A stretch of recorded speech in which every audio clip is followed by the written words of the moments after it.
Nav noslēpums, kā mēs dzīvojam pasaulē, kur strauji attīstas tehnoloģijas un lielākā mērā tam ir pozitīva ietekme uz mūsu dzīvi.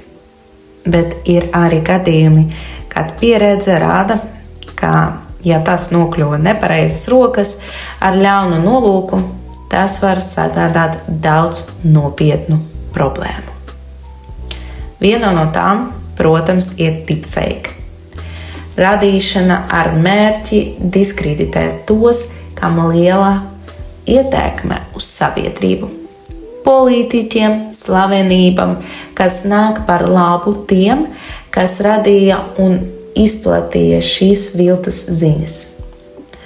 Mūsu podkāstā ir runa par deepfake, kas ir dezinformācijas un viltotas ziņas, kas ir satura sintēzē metode, kuras pamatā ir mākslīgais intelekts.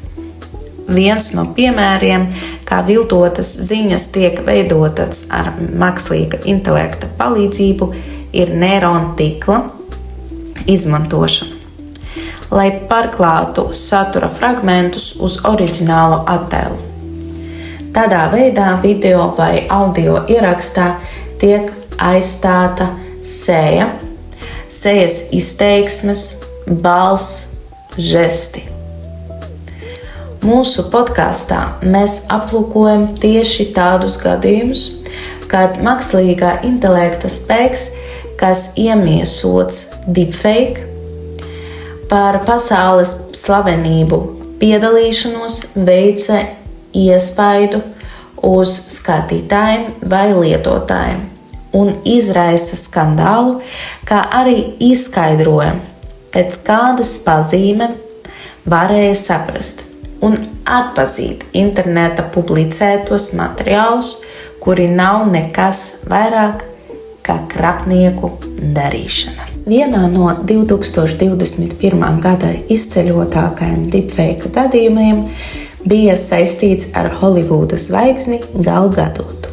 Šajā gadījumā interneta parādījās video ieraksts, kurā šķietami bija redzama Gal Gadota, paužot dažādus politiskus viedokļus. Tomēr tas, ko novēroja uzmanīgi skatītāji, bija nepārprotams. Viņas runa un uzvedība bija neparasta. Pirmkārt, ir vērts atzīmēt, ka Gal Gadotas izturēšanas un runas veids bija pilnīgi atšķirīgs no tā, ko cilvēki bija pieraduši redzēt un dzirdēt no šīs zvaigznes. Tā rezultātā rodas jautājums par to, vai šīs video vispār satur patiesu informāciju, vai tas ir viltots, manipulēts materiāls. Lai gan šajā video ieraksta šķietami bija redzama Gal Gadota, ne no pašas aktrises, ne no oficiālajiem avotiem netika saņemts apstiprinājums. Tas paaugstināja šaubas par materiāla patiesumu un ticamību. Turklāt, šī gadījuma kontekstā, kura digitālas manipulācijas kļūst arvien izplatītākas, ir svarīgi būt uzmanīgiem un kritiski vērtēt to, ko redzam un dzirdam internetā. Gal Gadotas deepfake gadījums ir tikai viens no daudziem piemēriem, kas liecina par digitālas pasaules sarežģītību un izaicinājumiem, ar kuriem saskaras gan sabiedrība, gan digitālas platformas.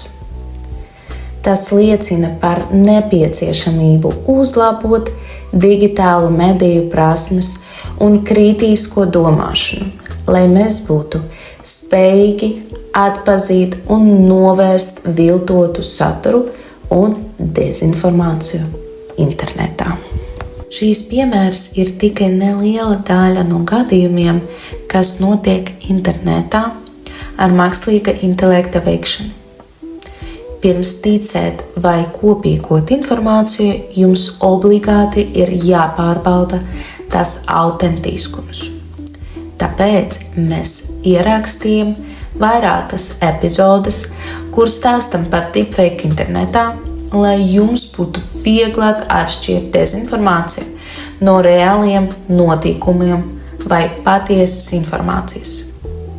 Nevajag ticēt visam, ko redzat vai dzirdat internetā un sociālajos tīklos, jo to mērķis nevienmēr var būt labvēlīgs.